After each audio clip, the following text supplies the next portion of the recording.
Hello, my friends, and welcome to the Space Game Junkie podcast. I, as always, am your co-host Brian, and joining me, as always, is your co-host Jim. Star Rangers. it, It's like Star Raiders, but it, more better. and they call the bad guys Raiders, which I think is hilarious. I think that was intentional. Totally intentional. Also, your co-host Hunter. What's up, everybody? You know, Brian, every time you do that new intro that we have with the LucasArts kind of sound effect thing, I feel like I'm getting ready to play an old Star Wars game. I know. Well, it was Jim's idea. This has been the intro since the very first podcast, but It's kind of like when I bite into a York peppermint patty, I get a warm ka-chink. I feel like oppressing some rebels.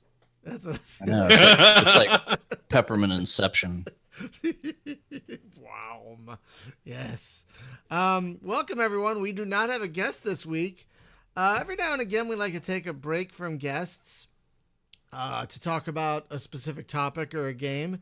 And when we had FJ Lennon on the podcast a few weeks ago, which if you haven't listened to, talking about the 1994 masterpiece, and yes, I called it a masterpiece, Star Crusader. This game came out in conversation. The game we're going to talk about tonight, Star Rangers by Interactive Magic. And Is that Lennon spelled like the hippie or the commie? Lennon, so the hippie. Okay. All right. But when Star Rangers came up, I don't remember why it came up, but when it came up, both Jim and I were like, yeah, that game. We love that game. That game is great. So I was like, why not make a show out of it? Because we've done that before with some games.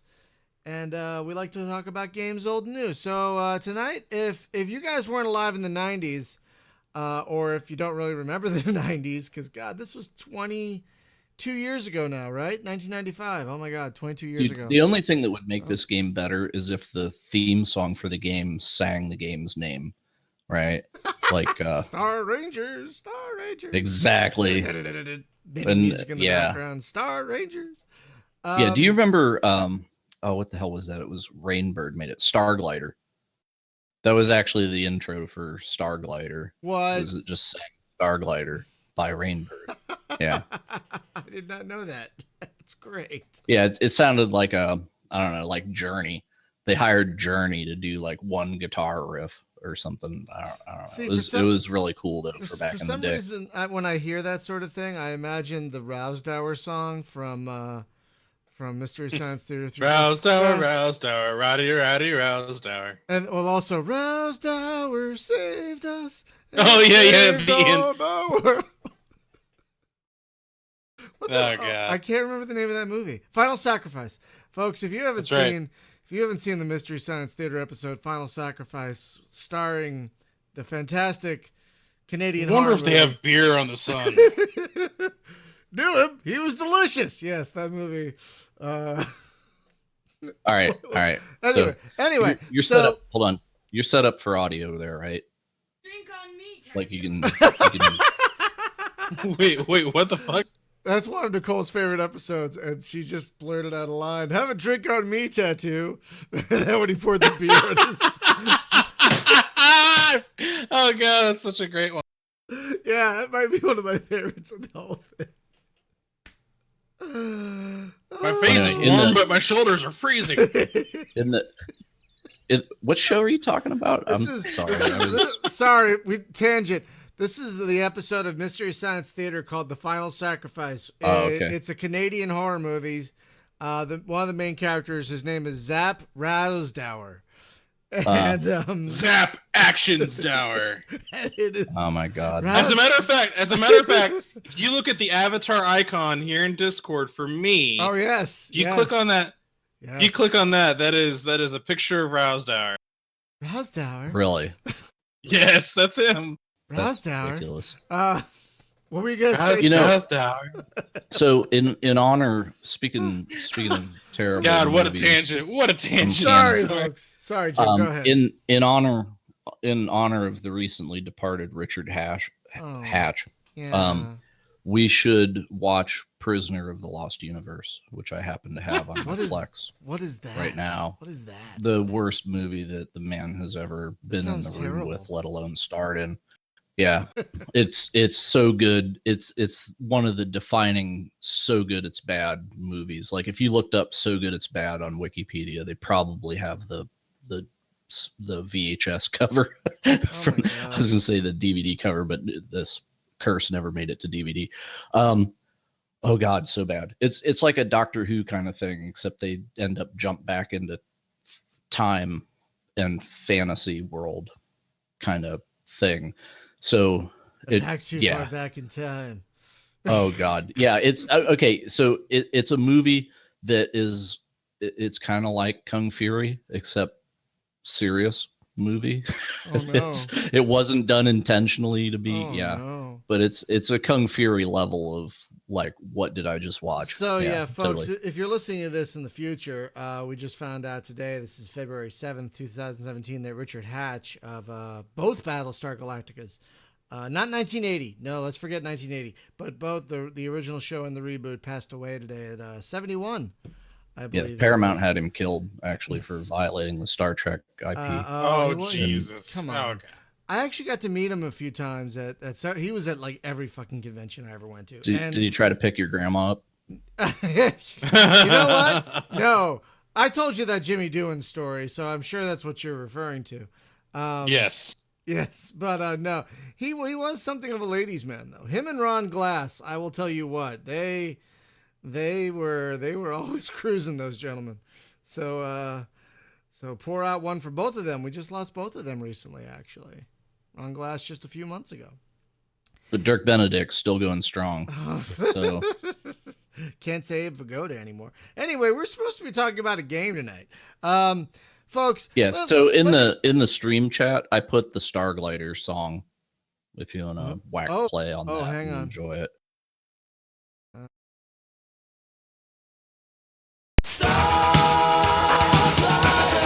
Oh my God. Oh my God.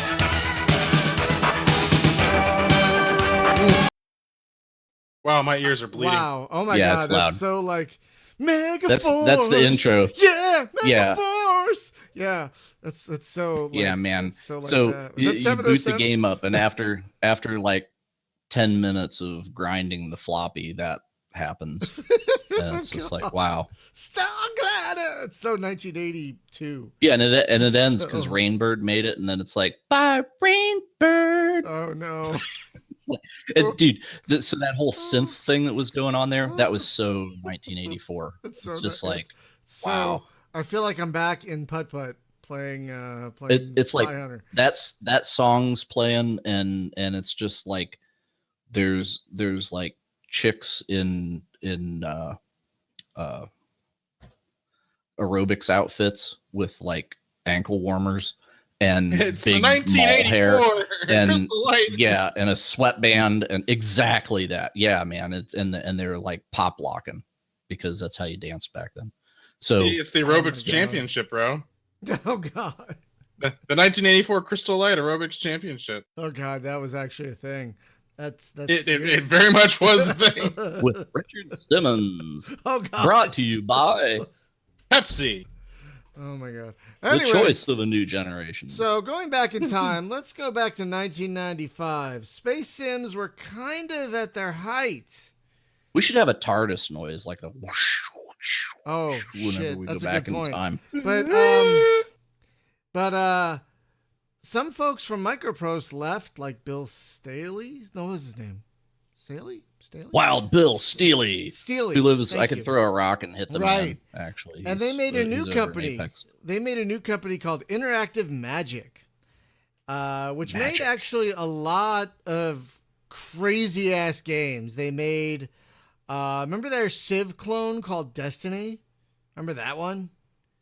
The wackiest. No. It was not. It was crazy weird. And I just remember bad games, right?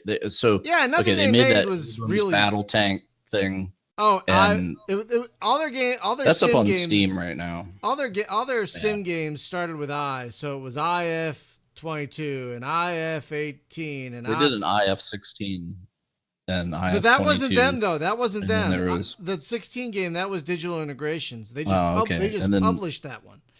Okay, but they're known for warbirds. That's their thing. That was their thing. That's which still is their still thing. kicking today. That's still their thing. They're still charging. So they're kind of still $15 a month. around. Hi, Retro Neo Games on YouTube. They're kind of still around, but for the 90s, they were kind of a... Oh, it's Kevin Murphy. Oh, hi, Kevin. For the 90s, they were still... For the 90s, they were kind of a tour de force of, wow, they made that. And it's just on the cusp of greatness. Like, they had 2 flight sims, IF-22 and IF-18, which were almost awesome. Almost. Like, they had amazing dynamic campaigns and pretty good flight modeling. And then you had the ridiculous AI that would fly like the Thunderbirds behind you on every goddamn mission. Like, could you fly in formation, please? Could you fly in formation? God damn it. No? You're just gonna do a fucking air show back there? Fine. They're just like, follow that guy and stay at least 5 inches off his butt. We're good. At least stay behind me somewhere. At least. All they would have had to do, all they would have had to done was just like shift the X position of the formation by about 2 plane widths, and it would have been fine. But no, you're doing a conga line. So okay. By the way, folks, we are gonna have, I think in about a month, a flight sim specific show. We every now and then Jim and I just wax and wane about flight sims. Well, we just finally said, screw it. We're gonna do a whole show about flight sims.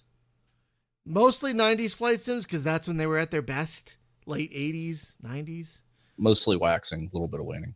And then the rivet counters were at everything. But back to Interactive Magic. Their very first game, and one of the last DOS games. I looked it up. One of the last DOS games made. The last one was like actually Imperium Galactica, which came out in 97. And that was still DOS. Like, what? But this is one of the last DOS games made, called Star Rangers. Now, this is a Star Raiders clone, and if you haven't played Star Raiders, that's going to take you even further back. What was that, 1981?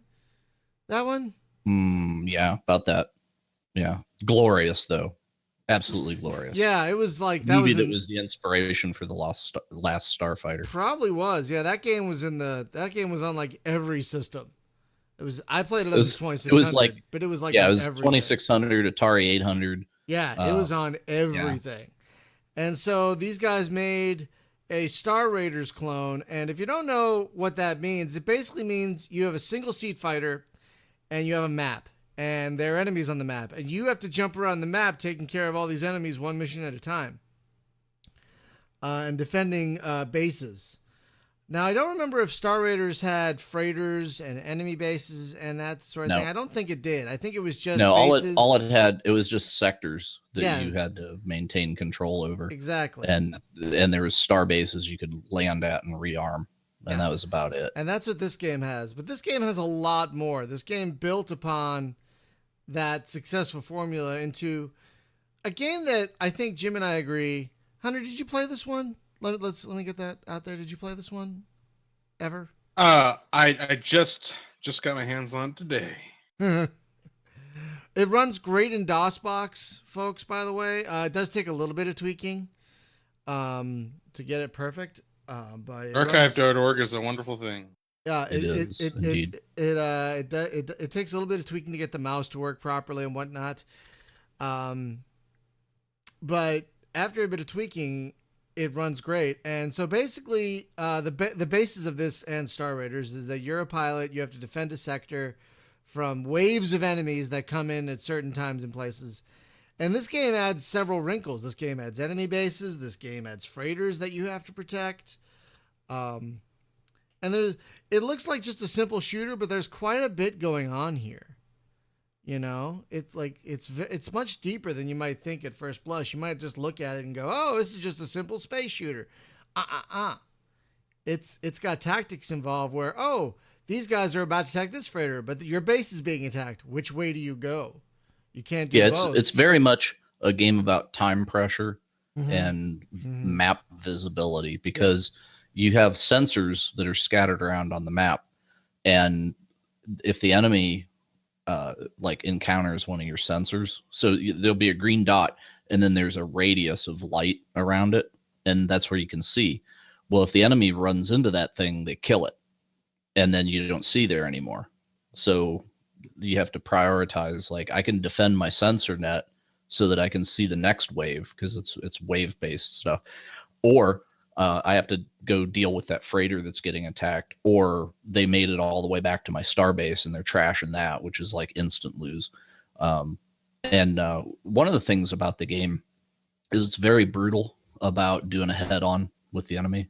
If you and the enemy shoot at each other, you will kill each other, because it takes about as much from them as it does for you to kill them, right? So your ship is not super strong or anything. Nope. And there's many times I limped that thing back to the hangar with like a wing missing and my weapons didn't work, and yeah, my like radar was just static, and yeah, my ship was just trashed, right? Because I fought like 3 enemies and one of them got a head-on pass on me, or one of them and they'll do, like, on the higher difficulty stuff, they'll do nasty stuff. Like, one of them will lead you, and then when you start following him, his wingman will drop in and shoot your ass off. And Yeah. it's like, yeah, that's a little bit mean. Yeah, one of the and the AI is I can't really speak much of the AI. I played the most of the time I played this game was on lower difficulty, but the interesting thing about this game is it's got it has one campaign with a fixed set of missions, but you can change the difficulty every time you start a new campaign. There's a slider, and the higher the difficulty, the harder the enemies will be, and the more of them there'll be, and they'll be much more cunning. I've noticed. I played a couple rounds on like almost the highest difficulty today, and holy crap, I was getting creamed. Because they will do exactly what you said. Like, one will, like, oh, I want to shoot that one, but the other 2 are kicking my ass in the back. Shit. Yeah. It's kind of a brutal game. And the thing is, you have bases. I do love this. You have bases that not only do you have to protect, but you can dock there and get repaired and stuff. But at the same time, shit's still happening on the map. So you can't jump into the pit crew every time you like lose a missile. You know what I mean? You gotta drain your resources first and then like time it just right. So And again, if your wingman timing. gets smoked, he doesn't come back. No, it's just you. It's just you. You don't get a replacement.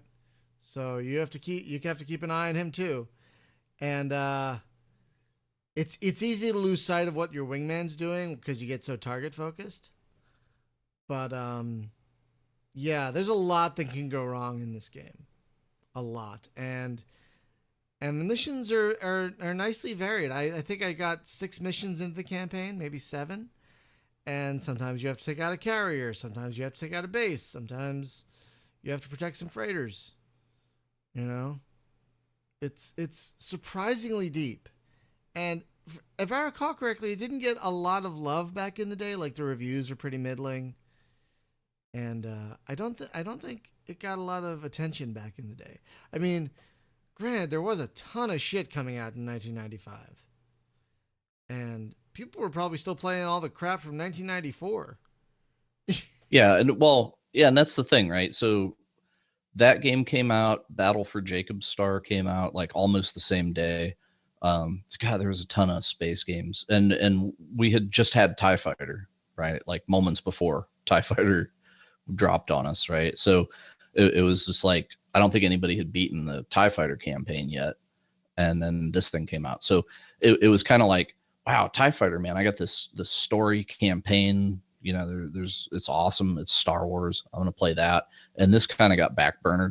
And it's only like 20 years later that I come back and visit this thing, and I'm just like, this game is hella cool. I wish that, listen to me, indie devs, put your ear to the screen, listen, make this game. Just do a reboot of Please? this game. That's all I want. And you don't. It's not hard, right? Because okay, so here's how the maps work. They give a scenario of, in this mission you're defending the base. In the next mission you're defending 3 bases. In the next mission you're trying to stop enemy capital ships from crossing the map, which are brutal, by the way. That's like in Wing Commander trying to shoot down capital ships with your guns, and you have to kill like waves of them. It's a bitch. And then they turn the tables in the next mission, and you have your own capital ships that you have to defend, and they cross. It's so simple, right? Like your capital ships have to exit the top of the map. They start at the bottom of the map, and they just go in a straight line, and you have to just escort them. And some of them have escorts with them, but they die pretty quick. But it's a time pressure thing where you have the sensor web, so you can see somewhat, right? And some maps, it's a better sensor net than others. So, but you have to prioritize, like, do I want to defend that so I can continue to see where the enemy's coming from? Do I want to like ignore the guys that are about to tear up my sensors and go deal with these other guys or what, right? And you have to, and like, oh, I'm out of missiles now.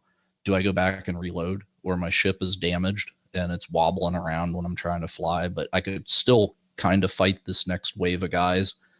Or do I go dock real quick while I got some breathing room? So you have to make those decisions, right? So the pacing has to be right, but everything about it, other than like, here's the theme, like I'm gonna put X number of bases, X number of enemies, randomly place them, randomly place some sensor net, go. So damn near the whole thing is procedurally generated. It's just that each of how many levels are there? Like 13? 17 or so? 17. So there's 17 different scripts for setting the map up. And then it's just the normal main loop that's always the same. So it's not hard, but the thing is that as you continue to iterate through these, it gets harder and harder, right? So it's an arcade thing, right? You're not going to win. You're going to die eventually. But how far can you get? And it's not like, not like an arcade game like, I don't know, Star Castle, where it's always like there's a guy in the middle of the screen you have to kill over and over and over, and it gets harder. Well, here it varies things, right? Is it always the same order of missions, or is it 17 and it just whips them out at random? I haven't figured that out yet. It's the same order because I played 2 of them, and it's the same as it's the same like 17 basic scenarios. Like the first mission's just a patrol. The second mission, you got to protect some freighters. The third mission, we have an ambush incoming. So it's kind of the same, but yeah, the difficulty can randomize, not only how many ships there are and whatnot. But so it's very similar to like Wing Commander's formula, right? Because Wing Commander was leave your base, encounter a couple of ships, kill them, and then jump to the next engagement. Right. But encounter a handful of ships, kill them. Those were set waypoints in a fairly linear. Yeah, it was set waypoints, set encounters. Exactly. But here you get to pick where you jump out in the map. And also, you have to fly the hyperspace tunnel, and which if you don't is do not it easy. right, and if you don't do it right, and if you don't do it right, you will come out nowhere near where you wanted. You'll just pop out. Right, and even if you do make it, the crappier you flew it, the further you come out from the enemy. So you still have to race to get over to them, and so you can't perfectly predict your position where you're going to come out. There's a little bit of deviation, but if you really nail it, you'll come out right where you wanted to. And that's one of the things about the game that I learned, right, is if you jump out, because okay, the enemy's coming toward my base, so I'm going to jump just in front of them, right, because I want to block them from getting to my base. Oh, wrong answer, because you come out and their guns blazing on you and you're dead. All right, as soon as they see you, and you get a head-on pass, and the best result is that you lose half your ship and you kill them. So then you got to go back and dock, and you're screwed. But if you jump in behind them, then you get a clean shot at the back of them, at least the first volley. You'll take one guy out, and then his wingman will separate and loop around and get you. But that gives you an opportunity to like put your wingman on one of his wingmen. So you get 2 kills out of it, and hopefully there's like 3 guys, and then you can deal with it. The enemy ships do not take a lot of punishment to kill. Like, I don't know, like a 3 to 5 second burst from your lasers and they're dead. But you're about as weak as they are, and you have to fight 100 of them, and there's 1 of you. So it's sort of an attrition thing too, right? Like, how much can I let my ship get torn up before I have to waste time to go back? And what do you get, like 3 lives, I think, to do a map? Oh, I have no idea. At least on the easy difficulties. Yeah, you can die a couple of times. So Yeah, I was for the Let's Play I played in the one notch up from the lowest difficulty level, so I never actually died. I did run out of energy once. Um, Oh, you ran out of fuel. yeah, that was So how fun. does that work? Or you just Basically, as your soon as you, SOL? the funny thing is, I ran out of fuel like just outside of a starbase, but I was not close enough to dock. So it's like running out of gas right before you get to a gas Or they station. send a tow truck out for They you and you do. lose time? They do. Exactly. You lose. Okay. Then there's this funny cutscene where like this like AAA ship comes up. Oh, that's AAA funny. AAA rolls up and launches a little couple of little rocket things that pulls you up into its ship, and the next thing you know, you're flying out of the base with a full load again. I don't know if you get It would be funny repaired. if they shot jumper cables out and just shocked your ship. I would love it if a guy came out and looked like, "Hey, so what's going on?" You What seems to be the problem? know? Kicks it a little bit. Oh, looks like you're out of energy. His name is Earl. Oh my Looks god. like you're low on radiator fluid. Oh shit. But we were talking about other games that came out in 1995. Check some of this out. Descent, Never heard of it. Fury 3, Wing Commander 4. Whoa, Wing Commander 4 came out that year? Yeah. Damn, Holy I didn't realize Wing Commander 4 was that. I know, Man, Wing right? Commanders, they must have They densely were, dropped them games on top of each other. yeah. I didn't realize the iteration was that quick on those things. And then hell, Strike Commander. When did Strike Commander come out? Oh That God. was between yeah, that was like right before Wing Commander 3. I think that was So not. I think that was between. Was that 94? 89. Was that 94? Was that between like Privateer? Yeah, it was after Privateer. And but see, that's the wild thing, right? Like if you look at Privateer and then you look at Wing Commander 3, the jump in engine that happened between those two things Insane. is ridiculous. Yeah, and from then on, then we had like full on 3D games at that point. Well, I'll say, X-Wing was the first that did full 3D ships, and then TIE Fighter made it a little better. But then, man, when they dropped Wing Commander 3, it was just like, all right, everything's SVGA now. 640 by 480 for real, and Actually, high spec machines. I could be wrong. Wikipedia is saying Wing Commander 4 came out in 1996, and Kevin also said the same thing, so I have to fix that. Okay, but Um, still, the next year. oh right? yeah. Well, So basically, you get bookended. You get yeah, bookended between TIE Fighter and Wing Commander 4. How yeah, lucky you are. exactly. Right? No, in 1994, you had Wing Commander 3, Wing Commander Armada, and Super Wing Commander. That was all 1994. And then 96, you have Wing Commander 4 and Privateer 2. So crazy. So yeah, Star Rangers came out in that 1 year where there was no Wing Commander game, according to Wikipedia. Craziness. Yeah, But crazy. see, they didn't blow any budget on full motion video, much of a story at all, right? There's like a little spoken mission briefing by a talking head with a flapping mouth, right? But we don't even need that. I skipped that crap. It's just like, what am I doing? Okay, Oh defending god, cargo that only transports, right? happens in the very beginning. That only Oh, happens in the really? very beginning. Every mission after that is just text. You get a debriefing, Oh, and then the good. next mission is just text. You didn't even get a guy.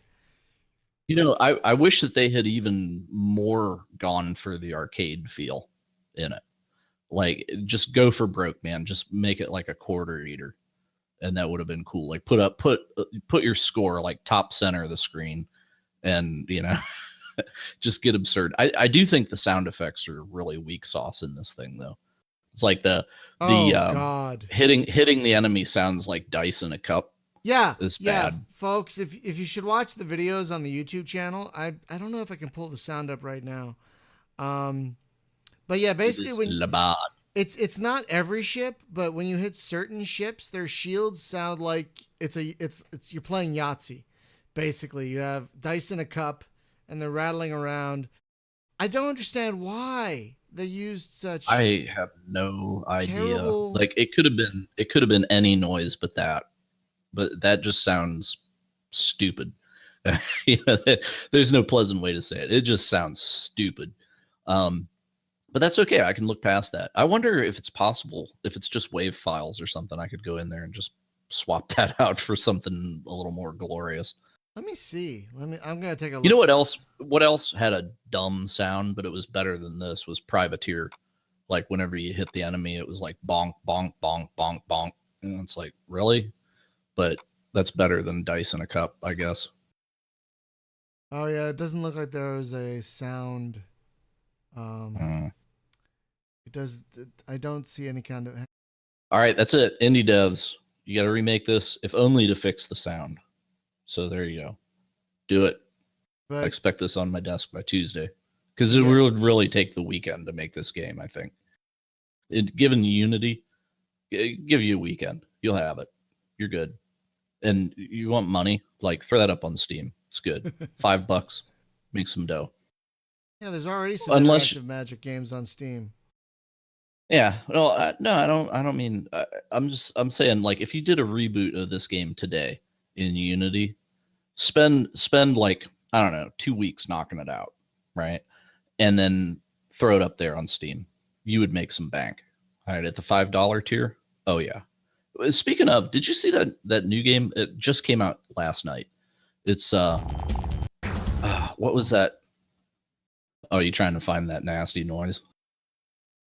Yeah, hang on. I think I can. I think I got it. Hang Okay. on. Just wait to hear the sound of the shields. That's my favorite thing in this game. That's for my video. There it is.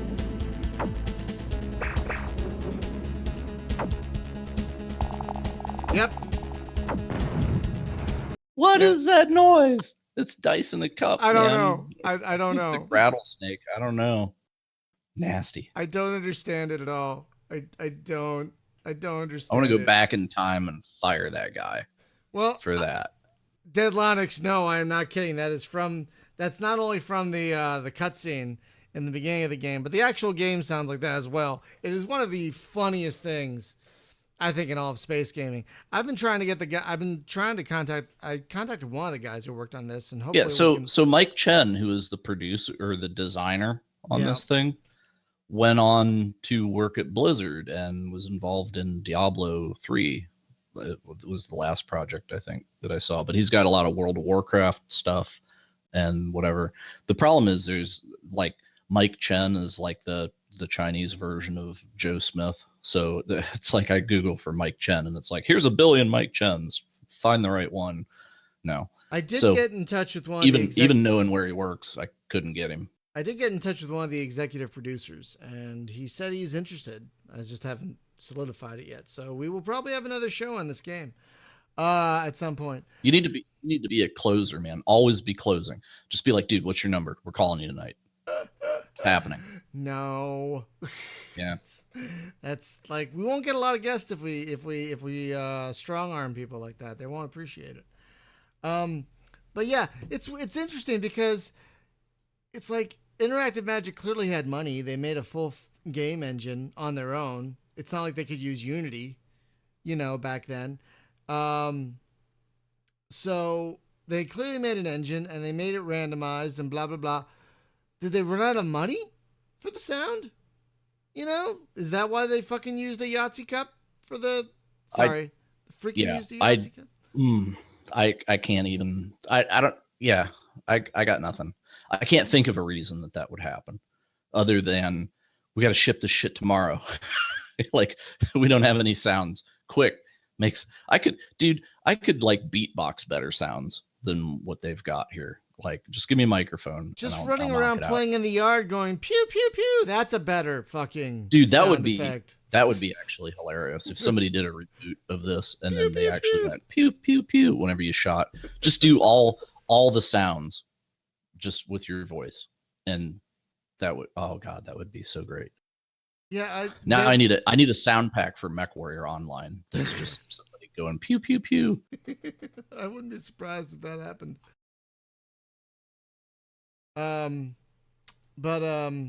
Yeah, this game did not get a lot of love back in the day, which is really a shame because I feel like this kind of set the tone for what Interactive Magic would do after, because none of their games were really great. Like, they never achieved greatness, really. I'm looking up the other games they did. Hang on. They did a lot. They did a lot of games.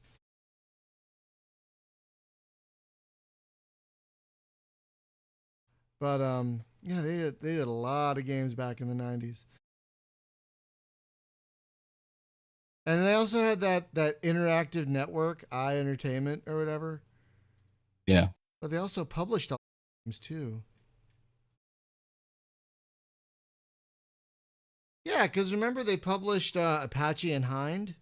Remember that? Oh yeah, that's true. Yeah. Yeah, they were like a publisher, but But every now and then they made the mistake they of made the making mistake their of own. making their own game, and it's really a shame because like their flight sims were, like we said, pretty good, and this game pretty good, but it's just I don't know, like I think given the competition at the time, you could yeah, not afford a mistake like having any kind of lame in like your being game. anyway in being anyway mediocre. Yeah, like you could Right. not be in any way mediocre because the stakes were too high. The Yeah, stakes were way but the too thing high. is, like, I like this game now, and all I want is like a rebooted version of it. Seriously, like I this started know. out. I was looking at Star Raiders, and there was somebody like 2010. They were working on a reboot of Star Raiders. It was like their college project, and it looked good. And I keep looking like, when's that going to come out? You know, it's like it's been 5, 6, 7 years now. And I looked and it was just like, oh yeah, abandoned, whatever. And it's like, damn it, when are we gonna get a Star Raiders reboot? And then I was like, oh wait, We can't. Star Rangers. Let's look But that up. And then I started playing this and it was like, oh god, this is still awesome.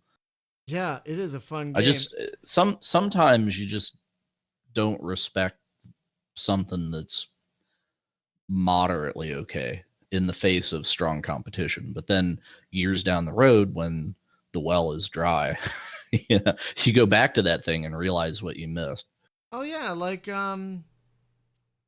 Star Crusader again. Like when I played that back in the day, I was like, meh, you know. But I've come to really love it. And now, folks, we're talking about Star Raiders. Do not play the Star Raiders game that came out in 2010. That is on Steam. It is horrendous. Absolutely horrendous. Have you played that one, Jim? Which one was it? Star Raiders. There was an actual Star Oh Raiders yeah, I game. own that. Yeah, it's terrible. It's so bad. Like, oh my god, it's so bad. So don't play that one, folks. It's really a shame that this isn't on GOG. Yeah, the Um, controls on the, because somebody in chats at Dead Linux is asking like, why is it so bad? Um, the controls are very bad. oh, Like, they're terrible. try to play with mouse and keyboard, and you'll It's just worse with a want to shoot gamepad. yourself. It's worse with a And gamepad. the gamepad's bad too.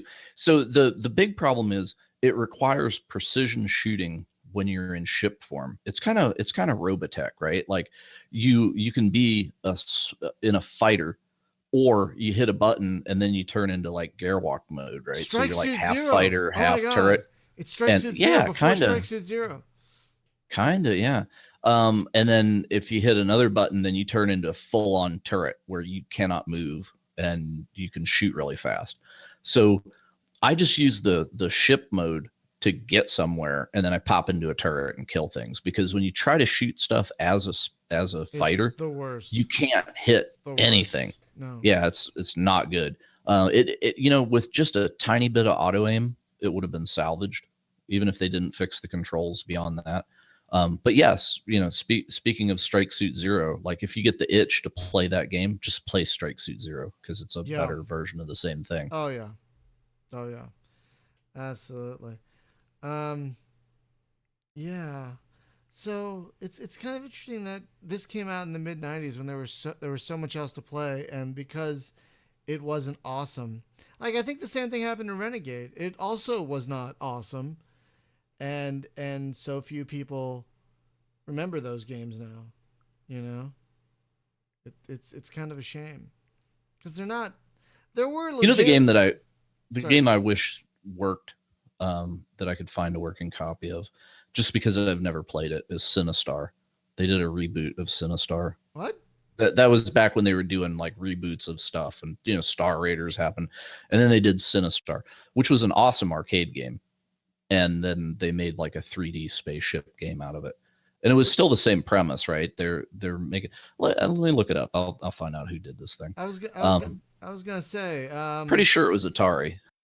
Was it like during the time of the Atari reboots, like they did a new Frogger and a new Missile Command, and was it like in that late '90s period of It was called Sinistar Unleashed. I never played that one. It was either. from 1999. Yep, that's that era. That era where Atari was like people still want to play these games. It was not good. Oh, it wasn't? Oh, it was not good. No. Oh, but yeah, it was basically like run around and mine asteroids and stop the enemy from mining asteroids, and you make Cinnabons, which are like tracking weapons that will track the enemy giant head, which is Sinistar that they're building. It's basically a Death Star that looks like a lion head, and unfortunately in this game it doesn't look like that. It looks like a big worm thing or something. It's not good. So it's almost like the World Destroyer from Star Trek original series or something. Oh, the they should have kept it as a stylized giant chrome. I mean, it's like Unicron, right, from the Transformers, except it didn't have Leonard Nimoy's voice. But Sinistar in the arcade was awesome though, man, because it's like when they got enough parts to build that thing, it was like, beware, I live. And you knew you were screwed at that point because it's coming. And yeah, and it would come on the screen, and it had sort of a tractor beam. It would suck you into its mouth and just chomp your ship, and you were dead. So you would hope that you had enough crystals to throw bombs at it when it showed up. And if you could wound it enough, you could at least get it to run, and then run around frantically and mine more crystals so that when it came back, but the enemies would start repairing it right away too. God, it was a hard ass game. And it was unique in arcade games that I think it had a 64 position joystick, which is a weird thing. Yeah, the joystick, it was like analog, right, instead of an 8-way, and it would read like 64 distinctly different positions around the stick or something. I'd have to Google it to find out how and why. But yeah, so it was not a game that you just rotated like asteroids. It was you push the stick and your ship would snap to that heading. And it was fast too. It was like playing asteroids on crack. You know what? I'm gonna have to play this. It's got spaceships. I'm shocked that I need to find this somehow. What, the original arcade game you mean? No, or the this new thing? one. The new one. Play the arcade game. Well, probably do, that too. Do that first. Probably do that it too. first, and then you know what the standard is, and then you see how they failed. But it's okay-ish, I guess. I don't know. Oh yeah, I remember that. It's the fact original, that I just can't play it that makes me want to play it. That's all. If I could play it, I would be like, I don't want to play that. I do remember now that I'm seeing screenshots, I do remember screenshots for. I do remember. I want a T-shirt with the Sinistar head on it. That would be great. I'll have to hunt and see if somebody's made that. I am Sinistar. Beware. Damn straight. Run, run, run. Beware, coward. Run, coward. I hunger. Yeah, so that beware I live Wow. used to be my Windows startup sound back in like Windows 98 or something. Because you did a lot of rebooting back in 98. Oh God, yeah. I do have to find a copy of this now, because I don't think I've ever even. I think I might have seen it in the store and got meh, and just didn't even bother with it. Man, remember the days where you'd go into a store and find a box copy of something like Star Rangers? Oh God. Oh, yeah. Oh God, there was an Atari 2600 Sinistar prototype that was unreleased. Yeah, it's up on Archive. Crazy. Oh, they got the arcade manual for Sinistar. Yeah, I gotta look at that because that'll explain. Yeah, for the arcade game. There was a manual? All arcade games had manuals. Yeah. It was like the circuitry. Like, here's how to repair your shit. Oh, that kind of manual. Yeah. It's like, here's how to fix the flyback transformer on your broke ass monitor. You know, that's a real problem now, by the way, is all those arcade monitors are starting to bite the dust. They've reached their atomic half-life and they're dead. And so there's like a giant scarcity of arcade monitors out there. But they have kits, right, where you can like hook a like LCD up or something if you're not a purist, which I wouldn't be. But then again, it's like, well, if it doesn't have a real CRT tube in it, then you might as well build a MAME cabinet, right? But yeah, I kind of see, that's the thing. So my wife comes in the door today and she's like, what are you doing tomorrow? I'm like, I don't know, come home, play video games, you know, same as every night. And she's like, well, why don't we, what exactly? So she's like, well, we need to go to this like boxcar barcade thing that's downtown, because her boss was telling her about it. And I've been in there, and apparently they have a lot more games now. They had, I don't know, 20 whenever I was in there before, but the place was like too brightly lit. It didn't have the feel of an arcade, right? It was like you were, instead of being like in a dark corner of the mall, right, where the lights were kept a little bit dim and you could actually see the screen and stuff, they had these things like in front of a big plate glass window facing toward the window, so the glare was ridiculous and you couldn't see nothing on the screens. And it's just like, these guys don't know how to run an arcade. This is redonkulous. But what wrecked me is whenever we went to the Luna City arcade up in Virginia a couple of times, and that guy, man, he it was Peter Hirschberg that ran it. And it was basically a 2-story barn that was next to his house, you know, like full-size barn packed full of games. I don't know, he had maybe 70 coin ops in there. And it was not the games. I got all the games. It's like, I got a hard drive sitting here that's got, you know, every arcade game on it. I don't need to go anywhere to play these games. But what I do need is to go somewhere where they have like the black light reactive carpet on the floor with planets, you know, and there's like, I don't know, like a Chuck E. Cheese sign hanging on the wall, and posters from the 80s, and there's like Journey blasting out of the stereo at 11. And you know, and that's what this place was. That's my childhood. Yeah, exactly. Dude, I walked in there. I do not like get misty-eyed emotional very easily, right? Like if my dog died, I might, but it was like I walked in there and I was just hit by this wave of like, oh yeah, this is what it was, you know. And it just like, yeah, I just, you know, had a little manly tear roll down my cheek.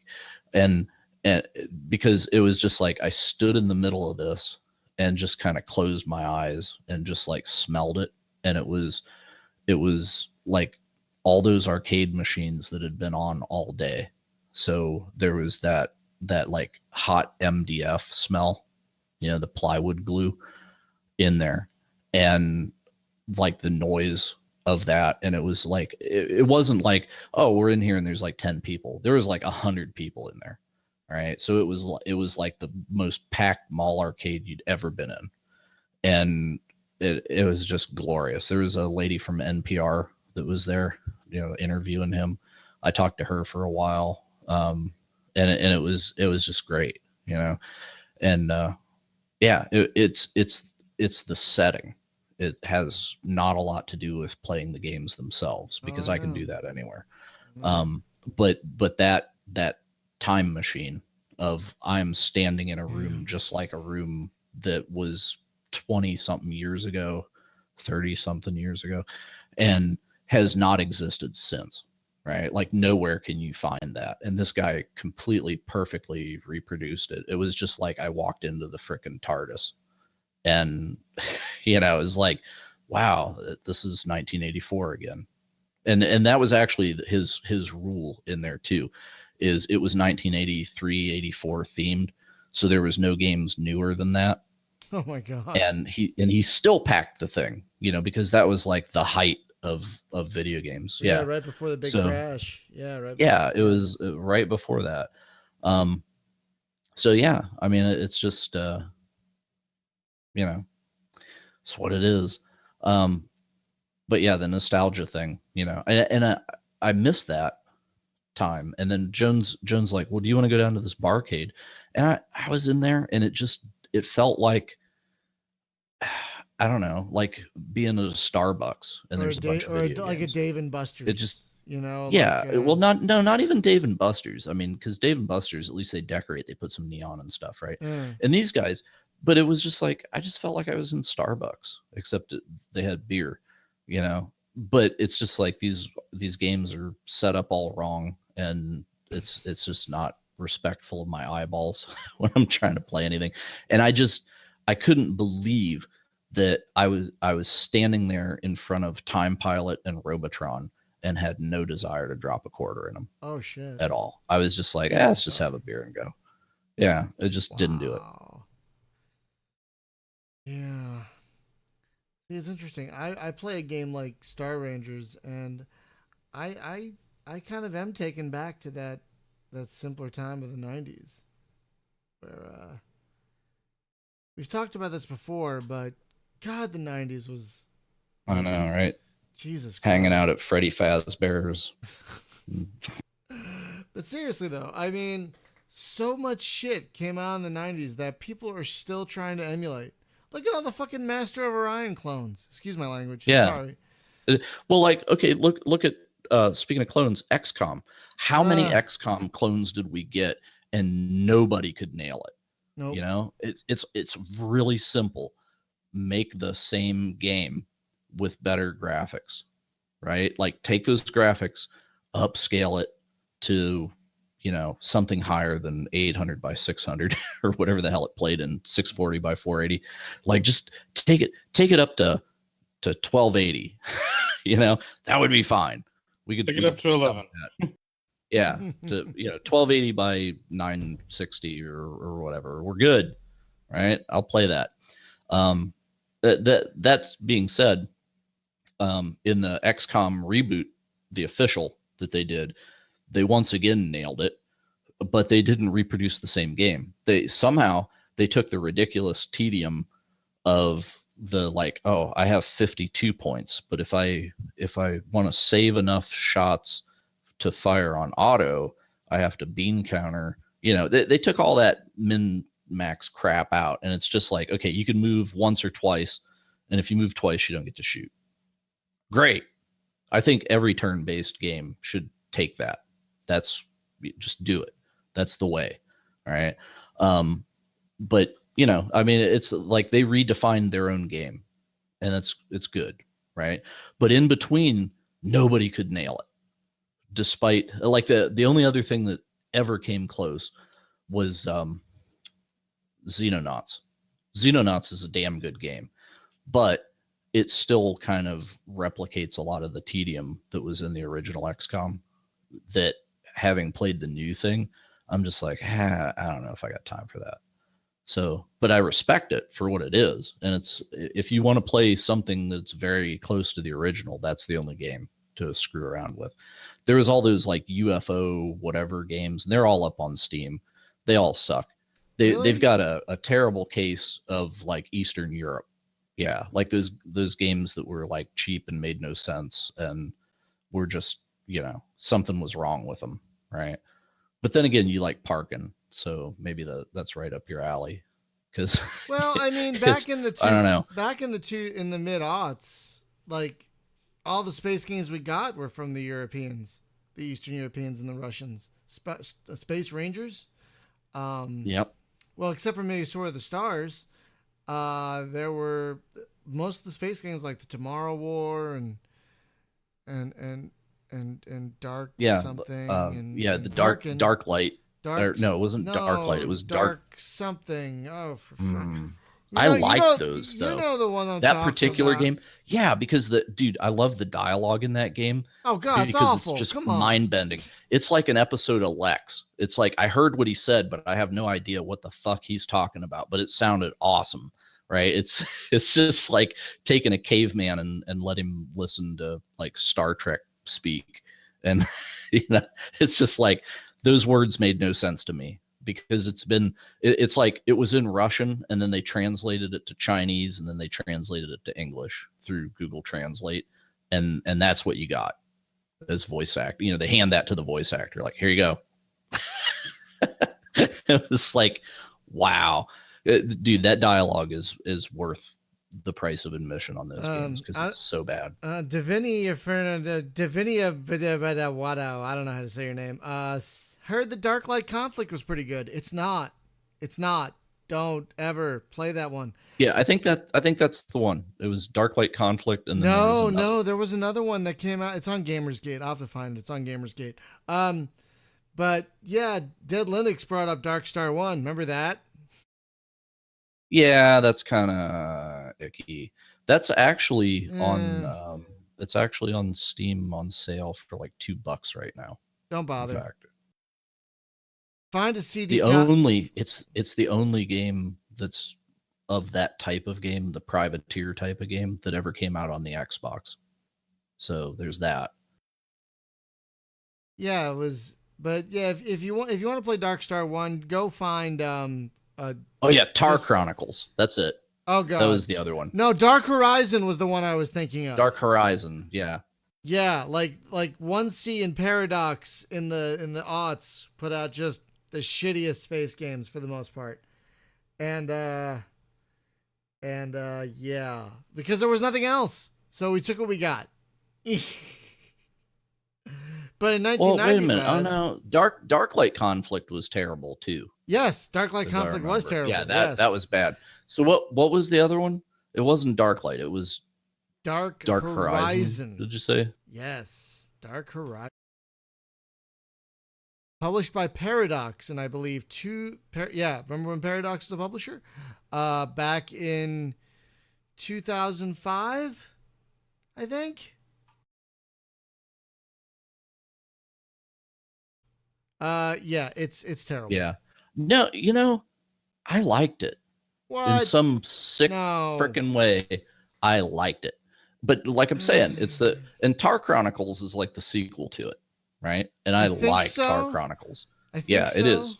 Have you played Tar Chronicles? Oh yeah, of course. I own them all. Yeah. Absolutely, I do. So yeah, I think I played that on that. It's that dialogue, man. Remember that streamathon I did where I played games I hated? I think Tar Chronicles and the Tomorrow War were both on there because they're just not good. And then you have Precursors, which just came out on Steam, and is still broken. Still in Russian. Yeah, Precursors. And I have wanted that game since the first time I saw it because I was just like, that could be amazing. And yet I hear that it's not. It's not great. It's not terrible. It's like, it takes you about 4 to 5 hours to run around the planet before you can even fix your ship. And then you get in your ship and you're like, okay, this is all right. And then, it's just not great. But it, I don't know. It gives that promise. It's like a No Man's Sky kind of thing. It's just like, you're going to land on all these planets and it's going to be like Final Fantasy on each one of them. And it's like, really? But it's not. Yeah, it's not. It's the areas are not that big, and it's not. It's got good ideas, but it's not worth $15. And I'm talking about folks. If you're looking on Steam and you see this game called Precursors, the game came out in 2009. It's Russian. And while it has English subtitles, it doesn't have English subtitles for the cutscenes, which is hilarious because it's a very story-driven game. So you'll be loading the game, and you can't skip the cutscenes. You cannot skip them. So you'll be watching this cutscene entirely in Russian, with no subtitles. I love You it get- when they make it so you can't Yeah. skip a cutscene. And- It's like, and- this is really important. We spent money making this thing. You're gonna watch it, kid. I bought it on Steam because I wanted to see if it was different from the the Gamers Gate version I have. which And refunded. It's not. Oh, I refunded that in about 20 minutes. Yeah, don't even bother, people. They didn't even bother adding subtitles. So this new game that came out on What's up? when did it come out? The 6th. What's up? So that was like what, like 2 days ago? No, yesterday. So it was yesterday. It's What's called Evolvation. Oh It yeah, just came out. I've got did a you get key it? I've got a key for it. I haven't played it though. It's multiplayer only, arena, blah blah Do blah. I have a key for it? I don't know. I got it through Holding Keymailing. out on me again. I got Oh, really? no Divinia, Okay. Divinia, whatever your name is. It's not. I can't say your name. What is it? Divinum Infernum. God damn it. Just get over yourself with your name. No, Precursors is not new. It's new to Steam, but it came out 8 years ago. It's not new. We're just gonna refer to him as Godburn because I got the worst case of Godburn right now. See, here's what worries me about Evolution. Let me look at this. Well, the thing that worries me about it, it looks good, right? But it's multiplayer only, and I don't know if there's any depth to the multiplayer, Guess how or many if it's just like, here's an arena, kill each other. Guess how many people are playing right now? One, Close. and he's very lonely. Close. You're close. You're real close. Give you one more guess. 2. Nope. 3. Oh, 3. 3 people. Which is how many joints I've spoke today. Brought to you by the letter 3 and the number J. Friends, if you haven't seen that count video where they bleep out the word count, so it makes it sound like he's saying the F word, it is the funniest thing you might ever see.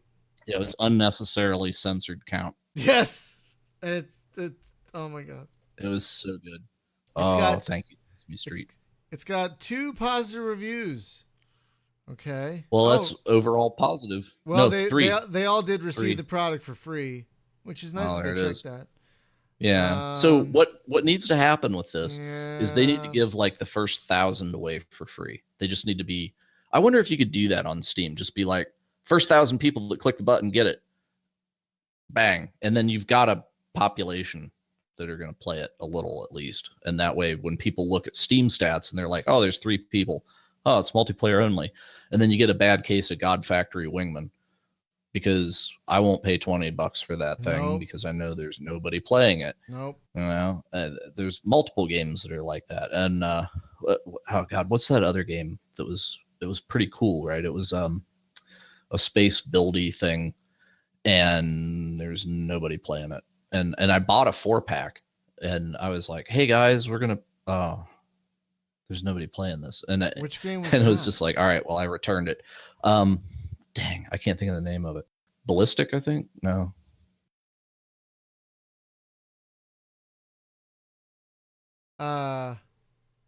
Okay, I just got my key for it, so I'm gonna give it a shot.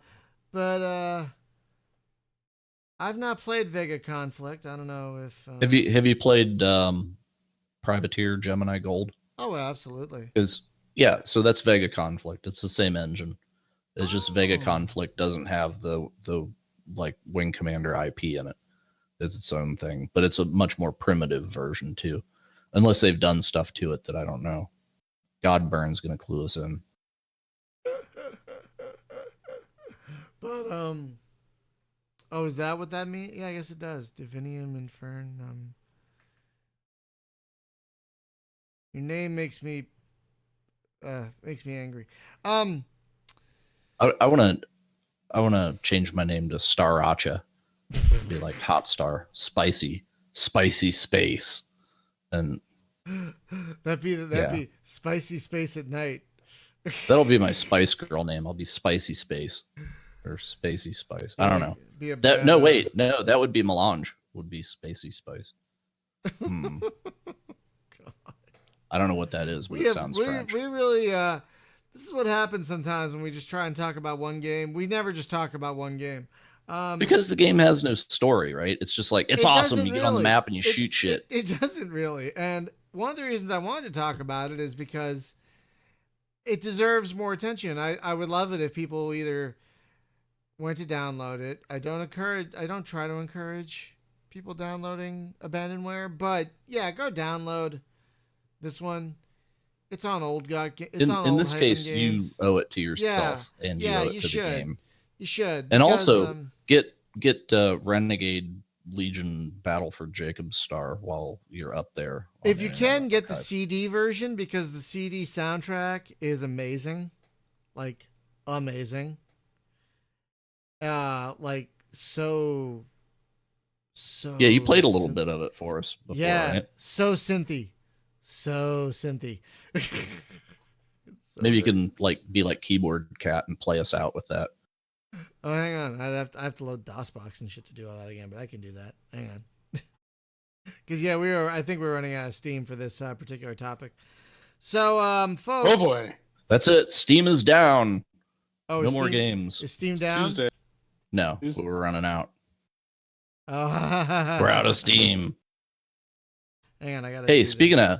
of out of Steam, did you see they're making a new Bill and Ted movie? What? I saw that on IMDb. Yeah, they got Keanu signed up for a Bill and Ted unnamed I project. mean, why not though? I mean, the Really? guy. I mean, why not? You know what? Well, yeah. because it was a trilogy deal, right? And he's he's still under contract or something.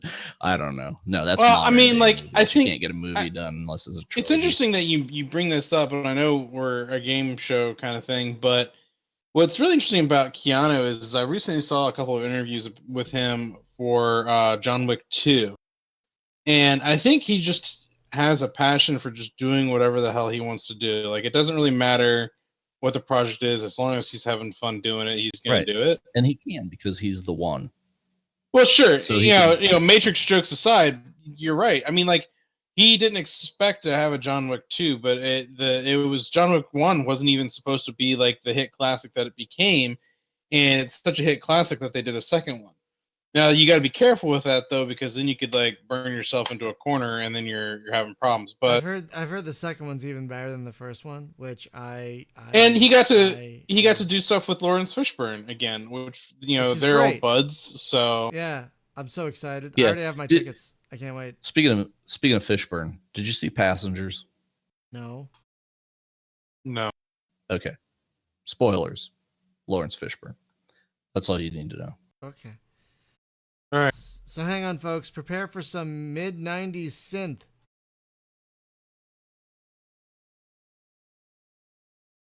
Here it comes. Oh, here it comes.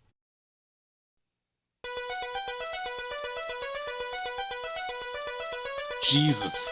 Oh, yeah.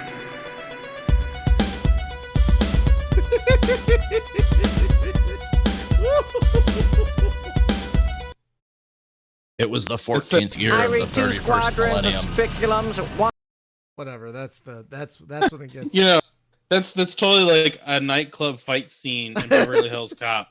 I know it's like Miami Connection, the musical. It really is. Oh, that's a strong recommendation to the audience. If you haven't seen Miami Connection, Do yourself a Watch- favor. right after you watch Prisoner of the Lost Universe, just keep going because you're already half brain dead. So just go for broke and watch Miami Connection. So, so folks, just to wrap up, next week we record on Tuesdays, and next Tuesday happens to be Valentine's Day. Hey, Brian, Yeah, will you be my Valentine? absolutely, man. Anytime, anywhere. Right on. Especially if you have those little candy hearts that say "Be mine" and all that stuff. I love those. Have you seen the insult ones? Those are really Oh, those funny. are great. Yes, I have seen those. Those are wonderful. So folks, we're gonna do something a little different. We're gonna talk about the space. We're gonna talk about the space games we love. But I also want to hear about the space games you love. So I'm gonna start tomorrow as I record this, and it's gonna run until Valentine's Day. I'm gonna start a contest where I want people to write in, and this will be on the website. All the information will be on the website. I want people to write in a love letter to their favorite space game. Keep it clean, no fanfic, you furry freaks. Yeah. Nothing dirty. Nothing. Thank you, Jim. Nothing dirty. Just like an actual furry freaks. Like think of like a love letter that a Civil War soldier wrote to his wife. My dearest ex-wing. Yes. I have thought about you many a day. Yes. I'm so glad you did that because I was going right there myself. Yes. That's the kind of thing I'm kind of going for. Yes. My dearest Colonel Blair. Things in the rebellion have been going splendidly. Excellent. The mood on the tiger's claw has been mighty grim of late. You know, that kind of thing. The Empire's brought out the new TIE Defender against us. I do say it's... General Kenobi sends his regards.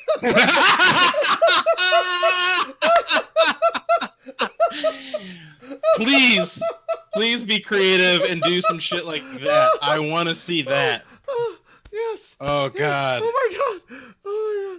So... we should give them a Google Voice number so they can drop us a shitty voicemail. Or they can... It's going to be email. They can just record an MP3 of themselves. Oh, yes. Yeah, I will. That's a good idea. I like it.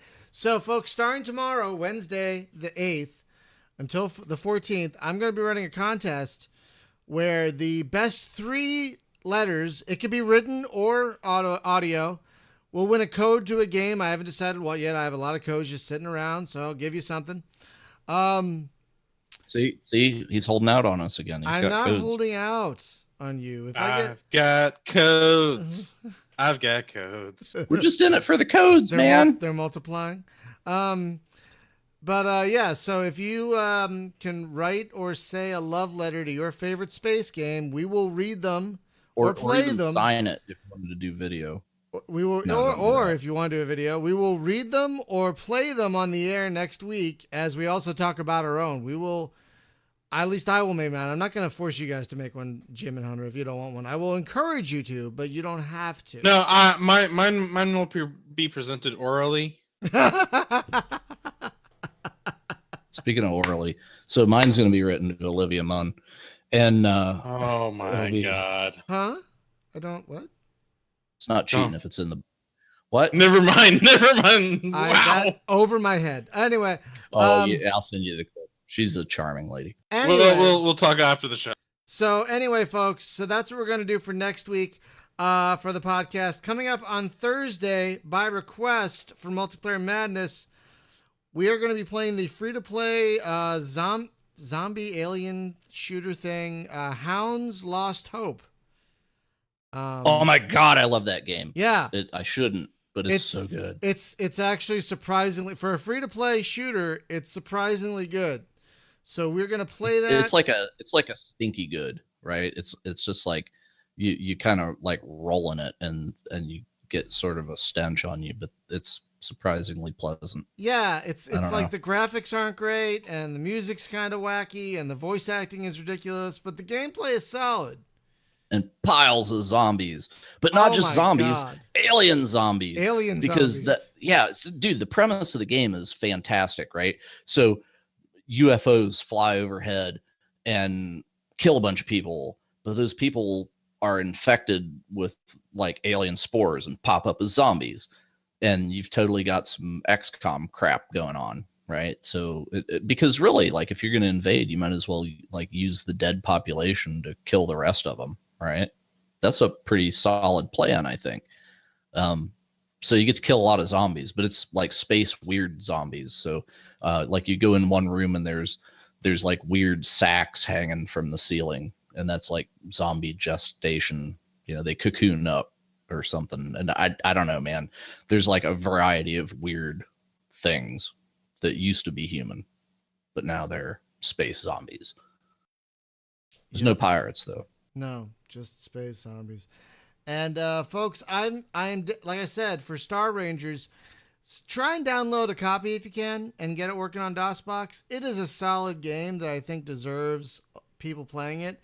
and we are going to try and get some people who worked on it on the show at some point. I've been sending out feelers.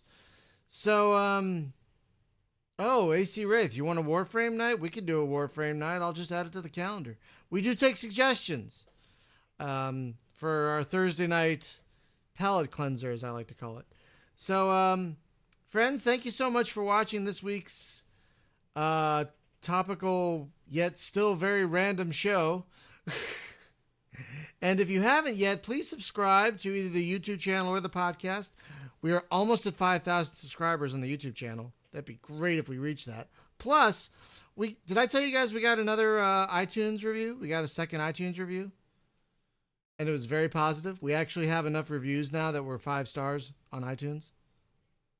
So, 5 stars! Yeah, people like us. So thank you. But please subscribe to either the podcast or the YouTube channel or both.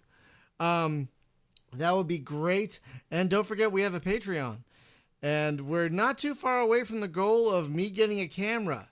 So if you want to see my mug on future Let's Play videos, stick to the Patreon. Yeah. Wait, what? Yeah, that's why I'm making it optional. If people want that, they can pay for it. If not, it's not happening. So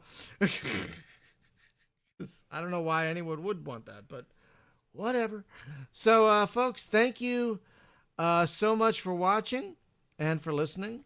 And we'll see you next week with some Valentine's Day funness. Have a good one, everyone. Good night. Super awesome!